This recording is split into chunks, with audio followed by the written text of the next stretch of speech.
அஸ்ஸலாமு அலைக்கும் வரஹ்மத்துல்லாஹி வபரகாத்துஹு. அல்ஹம்துலில்லாஹி ரப்பில் ஆலமீன் வஸ்ஸலாத்து வஸ்ஸலாமு அலா ரசூலில்லாஹி வ ஆலிஹி வ ஸஹ்பிஹி அஜ்மஈன். கண்ணியத்திற்கும் பெருமதிப்பிற்கும் உரிய எல்லாம் வல்ல அல்லாஹுவின் நல்லடியார்களே, அல்லாஹுடைய பேரருளால் இந்த வருடத்தினுடைய ரமலான் மாதத்தின் நோன்பை நிறைவேற்றியவர்களாக ஷவ்வால் மாதத்தினுடைய முதல் பிறையான இன்றைய தினம் ஈதுல் ஃபித்ர் என்கிற நோன்பு பெருநாளினுடைய தொழுகையை நிறைவேற்றி அல்லாஹுடைய ரசூல் அவர்கள் வழிபாடாக காட்டி தந்த இரண்டு மார்க்க சொற்பொழிவுகளில் ஒரு சொற்பொழிவான பெருநாளினுடைய சொற்பொழிவை கேட்பதற்காக வேண்டி நாம் அமர்ந்திருக்கிறோம். நபிகள் நாயகம் ஸல்லல்லாஹு அலைஹி வஸல்லம் அவர்கள் தங்களுடைய பெருநாள் தொழுகையை முஸல்லா என்கிற தொழும் திடலில் அமைப்பவர்களாக இருந்தார்கள். ஆனால் இது ஒரு பதற்றமான சூழ்நிலை மட்டுமில்லாமல் மழை பெய்யக்கூடிய ஒரு நிலையின் காரணமாகத்தான் நாம் மஸ்ஜிதுகளில் மர்கசுகளில் இந்த தொழுகையை நிறைவேற்றி இருக்கிறோம். ரமலான் என்கிற இறைவனின் அருள் நிறைந்த ஒரு மாதத்தை நாம் கடந்து ஷவ்வால் என்கிற இந்த மாதத்தை அடையக்கூடிய இந்த நிகழ்வு உண்மையில் இந்த மாதத்தில் அமல் செய்யக்கூடிய மனநிலை கொண்ட அத்தனை மார்க்க ரீதியான சிந்தனை கொண்ட அத்தனை மக்களுக்குமே ஒரு நீங்காத ஒரு பெரும் வடுவாகத்தான் இந்த மாதம் கடந்தது என்பது இருக்கும். ஆனால் ரமலான் என்பது அது பயிற்சி அளிக்கக்கூடிய ஒரு சூழல் தானே ஒழிய அது எப்போதுமே நம்முடைய வாழ்க்கையில் வருடம் முழுவதும் இருக்குமே. ஆனால் ரமலானுக்கான மதிப்பு இல்லாமல் போய்விடும். ஒன்றினுடைய மதிப்பை அல்லாஹ் புரிய வைப்பதற்கு கொடுத்து விட்டு எடுத்துருவான். இது அல்லாஹுடைய சுன்னா. அப்ப அதுதான் நமக்கான அந்த மதிப்பை உணர்ந்து செயல்படுவதற்கு ஒரு வாய்ப்பாக அமையும். இந்த ரமலான் என்ற மாதம் நம்மிடத்தில் இறையச்சத்தை அதிகப்படுத்தி இருக்கலாம், வழிபாட்டு சிந்தனை நமக்கு அதிகப்படுத்தி இருக்கலாம், பாவங்களை நம்மை விட்டும் அது குறைத்து இருக்கலாம். இது ரமலான் செய்யக்கூடிய ஒரு பொதுவான காரியங்கள். ஆனால் உண்மையில் ரமலான் வாழ்க்கையை கற்றுத்தரும் அப்படின்ற அந்த கண்ணோட்டத்தோடு இந்த ரமலானை நாம் பார்த்ததும் கிடையாது, அணுகியதும் கிடையாது. குர்ஆன் எப்படி வாழ்க்கையை கற்றுத் தருகிறதோ, நபிகள் பெருமகனார் ஸல்லல்லாஹு அலைஹி வஸல்லம் அவர்கள் எப்படி வாழ்க்கையை கற்றுத் தந்தார்களோ அப்படி ஒரு மாதம் நமக்கு வாழ்க்கை கற்றுத் தருகிறது. ஒவ்வொரு வருடமும் இந்த மாதம் வரும். நம்மிடத்தில் நோன்பு நோற்பதற்கான கடமையான அந்த விதிகளை நமக்கு கற்றுத் தருகிறது. இரவு தொழுகையை குறித்து நமக்கு கற்றுத் தருகிறது. வழிபாட்டை தாண்டி இந்த ரமலான் என்ன நமக்கு சொல்லி தந்து விட போகிறது என்றுதான் ரமலானை நாம் பார்த்து கொண்டிருக்கிறோம். ஆனால் ஒரு மனிதன் எப்படி வாழ வேண்டும் என்கிற வாழ்க்கை திட்டம் இந்த ரமலானில் இருக்கிறது. ரமலானில் பொதுவான காரியங்கள் என்ன? 30 அல்லது இந்த 29 இரவுகள் சஹருடைய வேளையில் எழுந்தோம், சஹருடைய உணவை உண்டோம். ஏறத்தாழ ஒரு 14-15 மணி நேரம் பட்டினியாக நாம் கடந்தோம். இந்த பட்டினிங்கிறது கடந்த மாதத்தினுடைய சாப்பாட்டினுடைய முறைக்கு மாற்றம். கடந்த மாசத்துல 14 மணி நேரம் இருந்திருப்போம், இரவுல இருந்திருப்போம். இரவில் ஒரு 7 மணி 8 மணி உணவு உண்டு விட்டு மறுநாள் காலை 10 மணிக்கு உணவு உண்போம். அதேதான் 14 மணி நேரம் பட்டினி மாதிரிதான் இருந்தோம். ஆனால் அந்த சுழற்சி முறையை மாற்றி அமைத்தோம். இந்த மாற்றி அமைத்தது நமக்கு என்ன பாடத்தை இந்த ரமலான் கற்று தந்தது தெரியுமா? நீ பட்டினி கடை ஒரு குறிப்பிட்ட நேரம் கடந்த பிறகு உனக்கான உணவு உன்னை தேடி வரும். அல்லாஹ் இதில் என்ன நமக்கு சொல்லி தருகிறான்? இந்த துன்யாவில் நீங்கள் வாழும்போது பாவத்தை விட்டு நீங்கள் பட்டினி கடங்கள். நீங்கள் எப்போது இந்த துன்யாவை விட்டு மறைந்து நீங்கள் ஆகிரத்திற்கு வருகிறீர்களோ அப்போது உங்களுக்கான உணவு, உங்களுக்கான வசிப்பிடம், உங்களுக்கான வாழ்க்கை தராதரம் அனைத்துமே மறுமை நாளில் அல்லாஹ் வழங்குவான். குர்ஆன் சொல்லுகிறது, வல் ஆகிரத்து கைரு வ அபுகா. மறுமை இருக்கிறதே அது சிறந்தது, நிலையானது. நபிகள் பெருமகனாரை அல்லாஹ் அழைத்து சொல்லுகிறான், வலல் ஆகிரத்து கைருல் லக்க மினல் ஊலா. நபியே, இம்மையை விட உமக்கு மறுமைதான் சிறந்தது என்கிறான் அல்லாஹ். அந்த மறுமை பாடத்தை உண்மையில் இந்த ரமலான் அளவிற்கு வேறு எந்த ஒரு காலப்பொழுதும் நமக்கு உணர்த்தாது. நாம் பெண்களை விட்டு விலகிக் கொள்கிறோம், நமக்கு ஹலாலானவர்களை. நமக்கு ஹலாலான உணவை விட்டு விலகுகிறோம், நமக்கு ஹலாலான குடிபானத்தை விட்டு விலகுகிறோம். இந்த விலகும் போது நம்முடைய மனசு ஒரு காரியத்தை நமக்கு உணர்த்தும். உண்மையிலே நீ யோசிச்சு பார்த்தா மற்ற காலங்களில் வேலைகளை காரணம் வைத்து நாம உணவை மறந்தே இருந்திருப்போம். நல்லா யோசிச்சு பாருங்க, சில நேரம் வேலை அதிகமாக இருக்கும், ரமலானா இருக்காது, சாப்பாட கூட நேரம் எல்லாம் ஓடிக்கிட்டு இருப்போம். அன்னைக்கு காலை சாப்பாடு இருந்திருக்காது, மதிய சாப்பாடு இருந்திருக்காது, சாயங்காலம் வரைக்கும் சாப்பிடாமலே இருந்தெல்லாம் பல நாட்கள் கடந்திருக்கிறோம். ஆனால் இந்த ரமலான் இப்படித்தான் இருக்கணும்னு முடிவெடுத்து கடக்கிறோம். அல்லாஹ் என்ன உணர்த்துகிறான் தெரியுமா? அப்படித்தான் நீ துன்யாவை இருந்தாகணும், வழி இல்லை. அத்துன்யா சிஜ்னுல் முஃமின் வ ஜன்னத்துல் காஃபிர். இந்த உலகம் இருக்கிறதே இறை நம்பிக்கை கொண்டவர்களுக்கு ஒரு சிறைச்சாலை. ரமலானாக ஒரு மாதம் தான் நான் கத்துக் கொடுக்கிறேன், நீ வாழ்நாள் முழுக்க இந்த பாடத்தின் அடிப்படையில் இருக்கணும். வாழ்நாள் முழுக்க நீ ஹராமான காரியத்தில் ஈடுபட்டு விடக்கூடாது, தீமையான பாவமான காரியங்களை நோக்கி நீ சென்று விடக்கூடாது, பாவமான தவறான வழிகளில் வரக்கூடிய பொருளாதாரத்தை நீ அனுபவித்து விடக்கூடாது. அப்ப உன்னால ஜீரணிக்க முடியாது, செய்தாக வேண்டும் என்கிற நிலைக்கு நீ தள்ளப்படுவ. மற்றவர்கள் எல்லாம் எவ்வளவு சொகுசாக இருக்கிறார்கள் என்ற ஆசை உனக்கு வரும். அப்போது அல்லாஹ் ரப்பல் ஆலமீன் நினைவுபடுத்துகிறான், வலல் ஆகிரத்து கைருல் லக்க மினல் ஊலா. நபியே, இம்மையை விட மறுமை உங்களுக்கு சிறந்தது. இது அந்த உலக வாழ்க்கையே ஒரு நோன்பு மாதிரிதான், உலக வாழ்க்கையே ஒரு ரமலான் மாதிரிதான். நமக்கான இஃப்தார் நாளை மறுமையில இருக்கு. நம்ம ஆல்ரெடி சஹரம் முடிச்சாச்சு, நம்ம இப்ப நோன்புல இருக்கிறோம். இந்த நோன்புல நீங்க நல்லா சாப்பிடலாம், இந்த நோன்புல நீங்க நல்லா குடிக்கலாம், இந்த நோன்புல நீங்க தாம்பத்தியத்தில் ஈடுபடலாம். ஆனா இந்த நோன்புல நீங்கள் ஹராமை செய்யக்கூடாது, இந்த நோன்புல நீங்கள் ஹராமான உணவை எடுத்துக் கொள்ளக்கூடாது, இந்த நோன்பில் யாருக்கும் எந்த விதமான நோவினை செய்துவிடக் கூடாது. இந்த நோன்பு திறப்பது என்பது உங்களுடைய உயிர் பிரியும் போதுதான். அதை நீங்கள் செய்து முடிப்பீர்களே ஆனால் நாளை மறுமை நாளில் அல்லாஹ்விடத்தில் ஒரு மகத்தான ஒரு இஃப்தாரை அல்லாஹ் வைத்திருக்கிறான். நபிகள் பெருமகனார் சொன்னார்கள், மறுமை நாளில் சொர்க்கவாசிகள் சொர்க்கத்திற்குள் நுழைவதற்கு முன்பாக ஒரு உணவு கொடுத்து அல்லாஹ் அனுப்புறான். மீனினுடைய ஈரல் பகுதி, மாட்டினுடைய சதை பகுதி அல்லாஹ் ரப்பல் ஆலமீன் வழங்கி, இதுதான் சொர்க்கவாசிகளுக்கான முதல் உணவு, உள்ள போய் சாப்பிடதான் போறாங்க, அதை கொடுத்து அல்லாஹ் சொர்க்கத்திற்குள் அனுப்புகிறான். வெல்கம் ட்ரிங்க் மாதிரி அது வெல்கம் ஃபுட்டை கொடுத்து அல்லாஹ் அனுப்புறான். அப்ப அல்லாஹ் நமக்கு உணர்த்துகிற ஒரு பெரிய பாடம், நீங்கள் வாழுகிற வாழ்க்கையே நோன்புன்னு உங்களுக்கு தெரியலங்க. நீ வாழ்ற வாழ்க்கையே நோன்பு. ஆனா நீ நோன்பாக வைக்கும் போது எல்லாத்தையும் விட்டு விலகன, அந்நிய பெண்ணையும் விட்டு விலகன, உன் மனைவியை விட்டு விலகன, ஹராமான உணவை விட்டு விலகன, ஹலாலான உணவை விட்டு விலகன. ஆனா நீ ரமலான் முழுக்க செய்ததை வாழ்நாள் முழுக்க நீ செய்ய வேண்டும். ஆனால் ஹலாலான உணவை மட்டும் எடுத்துக்க. கூடுதலா ஒரு வாய்ப்பு எல்லாம் கொடுக்கறான், ஹலாலான உணவை எடுத்துக்க, ஹலாலான குடிபானத்தை எடுத்துக்க, ஹலாலான மனைவியை பயன்படுத்திக்க. ஆனால் இதை உன் மௌத்து வரை நீ கடைபிடித்தாக வேண்டும் என்கிற ஒரு வாழ்க்கை வழி திட்டத்தை அல்லாஹ் இந்த ரமலான் பொழுதில் நமக்கு உணர்த்துகிறான். அது மட்டும் இல்லாமல் நீங்கள் பாருங்கள், ரமலான்ல இந்த 14 மணி நேரம் கடக்கும் போது கடுமையான வெயில், ஒரு உஷ்ணத்தில் ஒரு 2 மணிக்கெல்லாம் வயிறு பசி ஆரம்பிக்கும். ஏன்னா வேலை பார்த்தே ஆகணும், வேலை பார்ப்போம், ஓடுவோம், உழைப்போம், வயிறு பசி எடுக்கும். நம்ம 2 மணி வரும்போது கொஞ்ச நாள் தான் இருக்கு, கொஞ்சம் நேரம் தான் இருக்கு, இந்த 4 மணி இன்னும் 2 மணி நேரம் தான் கடந்துட்டா போதும் அப்படின்னு அந்த நேரத்தை கடக்கிறோம். இஃப்தார்ல பல வகையான உணவுகள் வைக்கப்படுகிறது, கஞ்சி, வடை அல்லது வேறு வேறு குளிர்பானங்கள் என்னெல்லாமோ இருக்கும். நீங்க பிஸ்மில்லா சொல்லி இதெல்லாம் இன்னைக்கு சமய சாப்பிடணும், இது காணாது, இன்னும் 4 தான் வாங்கி வச்சுக்குவோம். தண்ணியை குடிச்சோன்னு பேர்ச்சம்பழத்தை சாப்பிட்டோம் போதும்டான்னு ஆயிடும். இந்த துனியா அப்படித்தான் நல்லா காட்டணும். இந்த துனியா அவ்வளவுதான். நீ அனுபவிக்கிறதுக்கு முன்னாடி வரைக்கும் அது வேணும் இது வேணும்னு நினைக்கிற, நீ அனுபவிச்சதுக்கு அப்புறம் அது ஒண்ணுமே இல்லை நினைச்சிருக்க. இது ஒண்ணுமே கிடையாது. அந்த தாம்பத்திய இன்பமாக இருந்தாலும் சரி, துன்யாவின் பொருளாதாரமாக இருந்தாலும் சரி, அனுபவிக்கிறதுக்கு முன்னாடி வரைக்கும் அதை பத்தி பெரிய கற்பனை, அது இப்படி இருக்கும், அது அப்படி இருக்கும். ஆனால் அனுபவிச்சதுக்கு அப்புறம் இது ஒண்ணுமே இல்லைன்னு ஆயிரும். நோன்பின் மூலமாக அல்லாஹ் உணர்த்துகிறான். நீ இந்த இஃப்தார் தான் எதிர்பார்த்த. 14 மணி நேரம் பட்னி கிடக்கும் போது எப்பண்டா நோன்பு திறப்போம், எப்பண்டா தண்ணியை குடிப்போம், எப்ப பெரிய வகையான உணவுகளை சாப்பிட போறோம் அப்படின்னு நீ முடிவெடுத்து வைத்திருப்பாய். ஆனா நீ நோன்பு திறந்த உடனே உனக்கு மூஞ்சில் அடிச்ச மாதிரி ஆயிரும், இன்னத்தை போட்டு சாப்பிட வயிறு நிறைஞ்சிருச்சு அப்படின்னு ஆயிரும். நீ இதுக்குத்தான் 14 மணி நேரம் துடிச்ச. அதே மாதிரிதான் துன்யாவினுடைய பாவங்கள் உங்கள் மனதை ஒரு நாள் நிரப்பாது, அது நிறைய வைக்காது. இந்த பாவத்தை செய்யதான் நீங்கள் துடித்துக் கொண்டிருக்கிறீர்கள், செய்து விடாதீர்கள் என்கிற ஒரு பாடத்தையும் அல்லாஹ் இந்த ரமலானுடைய பொழுதில் நமக்கு நடத்துகிறான். அது மட்டும் இல்லாமல் இந்த ரமலானில் ஒரு போதிய அளவிற்கு நம்மால் உடல் உழைப்புகளை வியாபாரத்தில் செய்திருக்க முடியாது, போதிய தூக்கம் நம்மிடத்தில் இருந்திருக்காது, போதிய உணவுகளை நாம் சரியான முறையில் எடுத்திருக்க மாட்டோம்.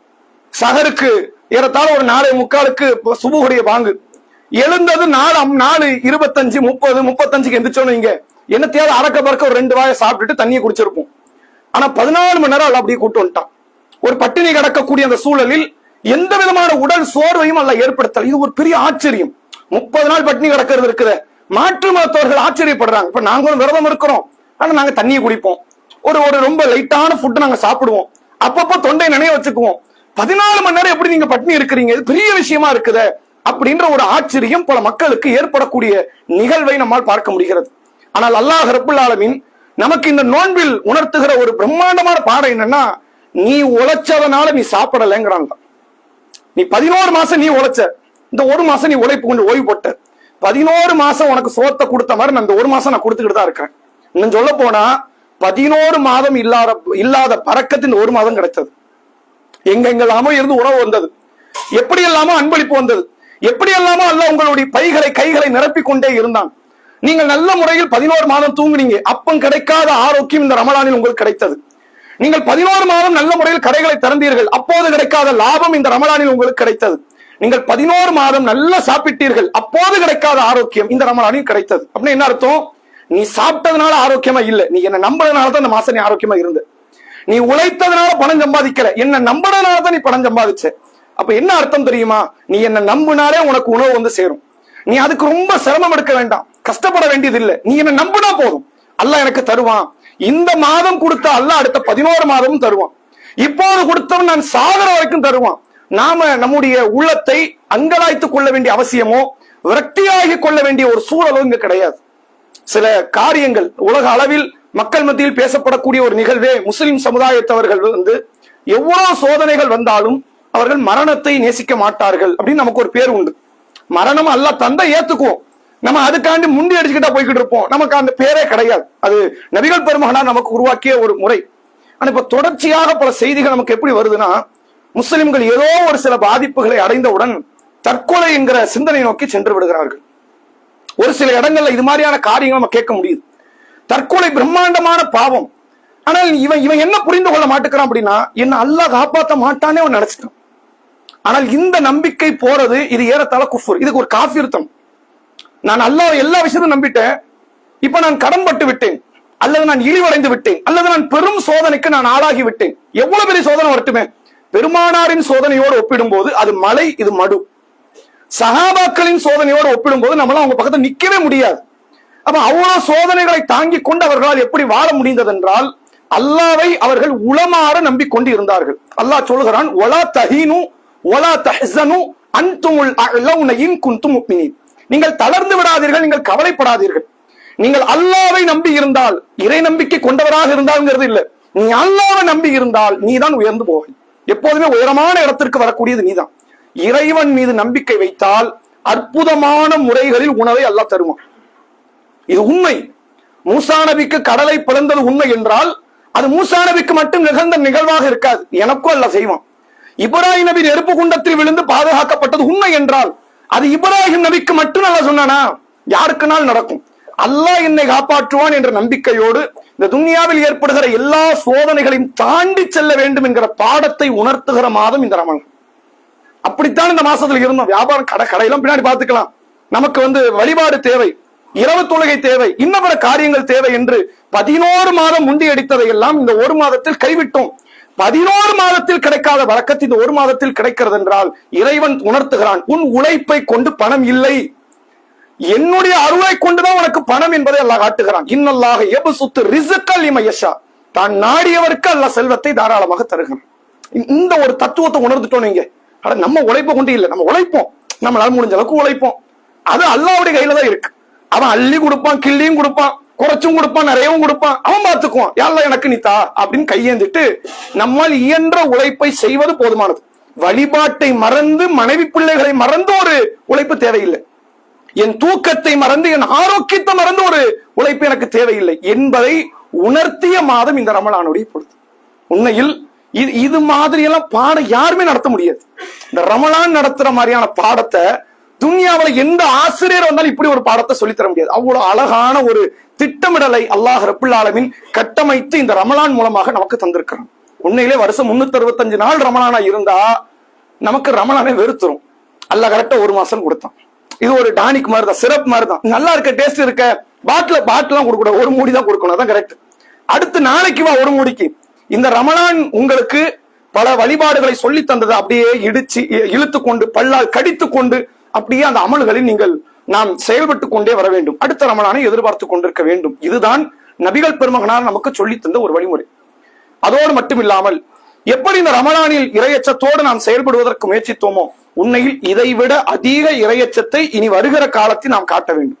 ஏன்னா இப்ப நம்ம நோன்பு இல்லை, இன்றிலிருந்து அடுத்த ஒரு 11 மாசம் நோன்பு இல்லை. நம்மளா விரும்பி வைக்கிற சில சுண்ணத்தான நோன்புகளாக இருக்குமே ஒழிய, அல்லது ஃபர்லை தவறவிட்டதனால் வைப்போமே ஒழிய, அடுத்த 11 மாசம் ஏறத்தாழ ஒரு 330 நாட்கள் நமக்கு நோன்பு கிடையாது. ஷைத்தான வேற அல்ல விலங்கு அவுத்து விட்டுட்டான். இனிமேல் அவனுடைய அட்டூழியங்கள், அட்டகாசங்கள் பெருமளவில் நம்முடைய வாழ்க்கையை, ஈமானிய உணர்வை சுரண்டி பார்க்கக்கூடிய இடத்துல இருக்கும். இப்ப ரமலான் நம்மகிட்ட என்ன சொல்லி இருக்குது அப்படின்னா, உனக்கு இவ்வளவு நாள் நான் பயிற்சி கொடுத்தேன், பயிற்சியின்படி செயல்படு அப்படின்னா அல்லாஹ் அந்த ரமலான் மூலமாக நமக்கு பாடம் உணர்த்துகிறான். நாம் அதை செயல்படுத்த வேண்டும் என்றால் இறைவனின் வழிபாட்டை கொண்டுதான் எனக்கான வாழ்வாதாரம், இறைவனின் வழிபாட்டை கொண்டுதான் எனக்கான உடல் ஆரோக்கியம், இறைவனின் வழிபாட்டை கொண்டுதான் எனக்கான மன நிம்மதி. ரமலான் போனா என்ன வழிபாடு போல இல்ல, நம்ம அதைத்தான் யோசிக்கணும். ரமலான் போயிடுச்சு, ரமலான்ல மட்டும் தான் தொழுங்கிறான் அல்ல, எனக்கு பள்ளி இருக்குது, எனக்கு இன்னும் குரான் இருக்குது. அல்லாஹ் திருமறை குரானில் சொல்கிறான், ஷஹ்ரு ரமதான் அல்லது உன்சில ஃபீஹில் குர்ஆன். ரமலான் மாதத்தில் குரான் அருளப்பட்டது. இப்ப ரமலான் போயிடுச்சு, குரான் போயிடுச்சா? குரான் போல இல்ல. அப்ப அல்லாஹ் என்ன கைவிடலன்னு அர்த்தம். நான் சாகர வரைக்கும் அல்ல என் கூட தான் இருக்கிறான்னு அர்த்தம். ரமலான் தான் போச்சு, கூலி அதிகமாகிற போனஸ் மாதம் தான் போயிடுச்சே தவிர கூலியே தரமாட்டேன்னு சொல்லலையே. நான் எதுக்கு இன்னும் கவலைப்படணும்? இன்னும் என்கிட்ட குரான் இருக்கு, இன்னும் என்னிடத்தில் பள்ளிவாசல் இருக்கு, இன்னும் என்னிடத்தில் வழிபாடு இருக்கிறது, நான் கவலைப்பட வேண்டிய அவசியமே கிடையாது என்ற அடிப்படையில் இதுக்கு முன்னால் எந்த அளவிற்கு வழிபாட்டில் ஈடுபட்டோமோ அதற்கு சமமாகவோ அல்லது அதை விட கூடுதலாகவோ நம்முடைய வழிபாட்டு சிந்தனையை, இரையற்ற உணர்வை வளர்த்து கொள்ளக்கூடிய இடத்தில் நாம் இருக்க வேண்டும் என்பதை இந்த நேரத்தினுடைய சிந்தனையாகவும் ஒரு சில தகவல்களோடு இந்த உரையை நிறைவுக்கு கொண்டு வருகிறேன். என்னவென்றால், நம்முடைய இன்றைக்கு உலக சூழல் ஒரு பெரும் பதற்றம், போர் சூழல் என்பது ஏற்பட்டு இருக்கிறது. உண்மைதானா? இந்த போர் சூழல்ங்கிறது அது துன்யா படைக்கப்பட்ட காலத்தில இருந்து இந்த வன்முறை, போர் சூழல், அதிகாரத்தை பெறுவதற்கான போட்டிகள் எல்லா இடத்தையும் நடக்கும். ஆனா நீங்க நல்ல இந்த சூழலை நீங்கள் பார்த்தால் தெரிந்து கொள்ளலாம், முஸ்லிம் சமுதாயம் முஸ்லிம் சமுதாயத்தை கொள்ளுது. இதான் நடக்கு. இங்கக்குள்ள என்ன பிளவுகள் வரட்டும், நமக்குள்ள கொள்கை பிளவுகள் இருக்கலாம் அல்லது கருத்து வேறுபாடுகள் இருக்கலாம். நாம என்னைக்காக இருந்தாலும், எவ்வளவு கருத்து வேறுபாடுகள் இருந்தாலும், நாம அத்தனை பேருமே அந்த ஒரு அல்லாஹ்வை வணங்குகிற, அந்த ஒரு பெருமானாரை பின்பற்றுகிற, அந்த ஒரு குரானை ஏற்று இருக்கிற முஸ்லிம்கள். நபிகள் பெருமகனார் சொன்னார்கள், முஸ்லிமை திட்டுவது பாவம் நாங்க, அந்த முஸ்லிமை கொல்வது குஃப்ரு நாங்க. அதுதான் இறை மறுப்பு. ஒரு முஸ்லிமை கொன்னுட்டேன்னா நீ காஃபிர் ஆயிட்ட, நீ முஸ்லிமே கிடையாது. முஸ்லிமை கொல்லக்கூடியவன் எப்படி இஸ்லாமியனா இருப்பான்? யாரையும் கொல்லக்கூடாத மனுஷனே கிடையாது, கொல்லக்கூடிய மனுஷன் இல்ல. ஒரு இஸ்லாமியனை கொன்னால் நீ முஸ்லிமே கிடையாது என்பதை அல்லாஹ்வுடைய ரசூல் அவர்கள் சொல்லக்கூடியதை பார்க்க முடிகிறது. அப்ப இந்த போர் சூழல் நமக்கு எதை காட்டுகிறது என்றால், முஸ்லிம்களுக்கு மத்தியில் ஏற்படுகிற அந்த வன்முறை. நபிகள் பெருமகனார் பயந்தார்கள், அதாவது நீங்கள் ஷிர்க் வைப்பீர்கள் என்ற கவலை கூட எனக்கு இல்லை, ஆனால் எனக்கு பிறகு நீங்கள் ஒருவரை ஒருவர் கழுத்தை வெட்டி கொள்கிற அந்த இறை மறுப்பை நோக்கி, அந்த வன்முறை நோக்கி சென்று விடுகிறீர்களோ நான் பயப்படுறேன். அந்த நிகழ்வு தான் இன்றைக்கு அப்பட்டமாக நடைபெற்று கொண்டிருக்கிறது.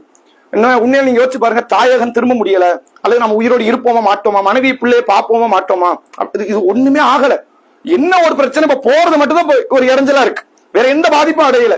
ஆனால் ஏறத்தாழ 70 ஆண்டுகளுக்கு மேலாக இந்த பெருநாள்ல பார்த்த இந்த உறவை அடுத்த பெருநாள பார்ப்போமான்ற அளவுக்கு வாழ்ந்தவர்கள் பாலஸ்தீன மக்கள். அந்த மக்கள் அப்படி ஒரு இக்கட்டான சூழ்நிலையில் அன்றிலிருந்து இன்று வரை அனுபவித்துக் கொண்டிருக்கிறார்கள். இன்றைக்கு லெபனான், அடுத்தடுத்த நாடுகள், அடுத்தடுத்த சூழல்கள் இப்படியெல்லாம் ஏற்பட்டு கொண்டிருக்கிறது. உண்மையில் அந்த மக்களுக்கான மன நிம்மதிக்கும் அந்த வாழ்க்கை ஒழுங்குமுறைக்கும் வழித்திட்டத்திற்குமான பிரார்த்தனைகளை நாம் முன்னெடுத்து வைக்க வேண்டும். முஸ்லிம் சமுதாயம் ஓரணியில் நிற்க வேண்டும். நமக்குள்ள மார்க்க கருத்து வேறுபாடு வந்துச்சு, நீங்க அது வர்றது நல்லது. எதனால அப்படின்னா, அதுதான் நம்ம மார்க்க அறிவை கூட்டும். ஒரே ஒருத்தர் தான் சொல்லுவார், நம்ம எல்லாம் கேட்டுட்டு போகணும் அப்படின்னா பெருமானார் சொல்லுவார், நம்ம கேட்டுட்டு போகணும். பெருமானாரை தாண்டி வேற யார் சொன்னாலும் சரி, அதுல கருத்து வேறுபாடு வர்றது இயல்பு. வந்தாதான் நாமளும் எடுத்து குரானை படிப்போம், ஹதீஸை படிப்போம், மார்க்கத்தை புரட்டுவோம். அப்ப அது நமக்கு ஆரோக்கியத்தை தான் தர ஒரு நாள் நமக்கு வழிகட்ட தரப்போறது இல்லை. ஆனால் என்றைக்கு இந்த வன்மத்தை நாம் வெளியே கக்குகிறோமோ, இது குடும்பத்துக்கு மத்தியில் ஏற்பட்டதனுடைய விளைவு தான் நாளைக்கு ஒரு நாட்டுக்கு மத்தியில் ஏற்படுகிறது. எனவே சகோதரத்துவத்தை நாம் ஏற்படுத்திக் கொள்வோம். எல்லா மக்களையுமே, அந்த முஸ்லிம்களை நமக்கான சகோதரர்களாக, ஏனென்றால் நாம் எல்லாம் மறுமை நாளில் ஒன்றாக இணைய இருக்கிறோம். அப்படி ஒரு சகோதரத்துவ கட்டமைப்பை நாம் உருவாக்கி கொள்ள வேண்டும். ரசூலுல்லாஹ் சொன்னார்கள், கூட்டமாக தொழுதவர்கள், ஒன்றாக இணைந்து அமல் செய்தவர்கள், நோன்பு நோற்றவர்கள், நன்மைகளிலே ஈடுபட்டவர்கள், நாளை மறுமை நாளில் ஒரு கூட்டம் சொர்க்கம் சென்று ஒரு கூட்டம் நரகம் சென்று விடுமே. ஆனால் சொர்க்கம் சென்றவர்கள் அல்லாஹ்விடத்தில் முறையிடுவார்கள், அல்லாஹ் எங்களோடு தொழுத, எங்களோடு நோன்பு நோற்ற, எங்களோடு நன்மை புரிந்த மக்களை சொர்க்கத்துல காணும், அவங்களை சொர்க்கத்துக்கு கொண்டு வந்து சேர்த்து விடு என்று கேட்பார்கள். எனவே இந்த சகோதரத்துவம் நமக்கு இன்மையை கடந்து மறுமையை நமக்கு பயனளிக்கும். இதை தாண்டிய சகோதரத்துவம் நமக்கு எந்த விதத்தான பயனையும் பெற்றுத்தராது. இந்த முஸ்லிம் சமுதாயம் ஒரு ஒற்றுமையின் என்ற கொடையின் கீழ் கொண்டு வரப்பட வேண்டும் என்பதற்காகவும் உங்களுடைய பிரார்த்தனைகளை நீங்கள் முன்னெடுத்துக் கொள்ளுங்கள். இறுதியாக ஒரே ஒரு தகவல், நாம் பொருளாதாரத்தை தேடி கடல் கடந்து இங்கு வந்திருக்கிறோம். என்னதான் இங்க எவ்வளவு பெரிய செழிப்பை நாம் கண்டாலும் மனைவி பிள்ளை நம்மோடு இல்லை என்பது ஒரு மறுக்க இயலாத ஒரு பெரிய துரதிருஷ்டம், மோசமான ஒரு காரியம். அது அவர்களோடு இல்ல, தாய் தந்தை கூட இல்ல, ஊர்ல ஒரு நல்லது கெட்டது நம்மளால கலந்து கொள்ள முடியல அப்படிங்கிறது நமக்கு ஒரு பெரிய துரதிருஷ்டம். இந்த துரதிருஷ்டத்தை நம்ம அனுபவிச்சு நம்ம வேணுக்குன்னு அனுபவிக்கல. அல்லாஹ் அந்த வாழ்க்கை பாதையில நம்ம இப்படி கொண்டு வந்து விட்டுட்டான். ஆனால் கல்வி இல்லைங்கிறனால தான் நம்ம இப்படி வந்தோங்கிறத நீங்க புரிஞ்சுக்கங்க. கல்வி இருந்தால் இப்படி ஒரு சூழல் நமக்கு ஏற்பட்டிருக்காது. நம்ம ரொம்ப நிம்மதியா இருந்திருக்கலாம். வேற தேசமே இருந்தாலும் மனைவி பிள்ளை தாய் தந்தையோட கூட நம்ம இருந்திருக்கலாம். எனவே இந்த கல்வி இந்த சமுதாயத்தை அடுத்த தலைமுறையில் தலை நிமிர்ந்தவர்களாக மாற்றுவதற்கு கல்வியை தவிர பெரிய ஆயுதம் ஒன்றுமே கிடையாது. அதையும் உணர்ந்து அல்லாஹ்விடத்தில் அந்த கல்வியை அதிகப்படுத்துவதற்கு நம்முடைய பிள்ளைகள், நம்முடைய அடுத்த தலைமுறைகள் வளர்ந்து தேர்ச்சி பெறக்கூடிய ஒரு சூழலை உருவாக்கி கொள்ள வேண்டும் என்பதற்கும் நீங்கள் அதிகமான பிரார்த்தனை செய்யுங்கள். நபிகள் பெருமகனார் இது பெருநாளுடைய தொழுகையை பற்றி சொல்லும் பொழுது கன்னி பெண்கள் வரணும்ட்டாங்க, மாதவிலக்கு பெண்கள் வரணும்னாங்க. அவர்கள் மாதவிலக்கு பெண்கள் கொஞ்சம் தொழுகையினுடைய பகுதியை விட்டு விலகி இருக்கட்டும், தொழுது முடிச்ச உடனே பெண்களுடைய சபையோடு அந்த பெண்களும் சேர்ந்து அமரட்டும். அல்லாஹ்வே இன்றைய நாளில் கபீருல்லாஹ் அலாமா ஹதாக்கும், அல்லாஹ் அவர்களுக்கு நேர்வழி காட்டியதற்காக அல்லாஹ்வே அவர்கள் பெருமைப்படுத்தட்டும், பிரார்த்தனையில் ஒன்றிணையட்டும். நாங்க ரசூல்லா என்ன அர்த்தம்? இன்றைய நாளில் ஒரு தனிப்பெரும் பரக்கத்தை அல்லாஹ் அருளை இன்றைய நாளில் தர இருக்கிறான். எனவே அதிகமாக நீங்கள் அல்லாஹ்விடத்தில் பிரார்த்தனை செய்யுங்கள். பிரார்த்தனையில ஒரு நாளுமே சோர்வடையவே கூடாது. கொடுக்கறதுல அவனே சோர்வடையல, கேட்கறதுல நம்ம ஏன் சோர்வடையணும்? அல்லாஹ்விடத்தில் அதிகமாக நாம் பிரார்த்தனை செய்து கொள்வோம், அதிகமாக நாம் தக்பீர்களை முழங்குவோம். அதோடு மட்டும் இல்லாமல் நீங்கள் இன்றைய தினத்தின் நாம் பெற்றுக்கொண்டிருக்கிற இந்த பாடத்தை கேட்டு நாம் ரமலானில் இருந்த இறையச்சத்தை விட மிக அதிகமான இறையச்சத்தோடு செயல்படக்கூடிய நன்மக்களாக இருக்க வேண்டும். உங்களுடைய பிரார்த்தனையில் அல்லாஹ் ரப்புல் ஆலமீன் இந்த சமுதாயத்தை ஒட்டுமொத்தத்தையும் ஒரு கொடையின் கீழ் கொண்டு வர வேண்டும் என்பதற்கான முஸ்லிம் சமுதாயத்திற்கான பிரார்த்தனையாக அமையட்டும். உங்கள் பிரார்த்தனையில் என்னையும் எனது குடும்பத்தாரையும் இணைத்துக் கொள்ளுங்கள். வாஹிர் தஅவானா அல்ஹம்துலில்லாஹி ரப்பில் ஆலமீன். அஸ்ஸலாமு அலைக்கும் வரஹ்மத்துல்லாஹி வபரகாத்துஹு.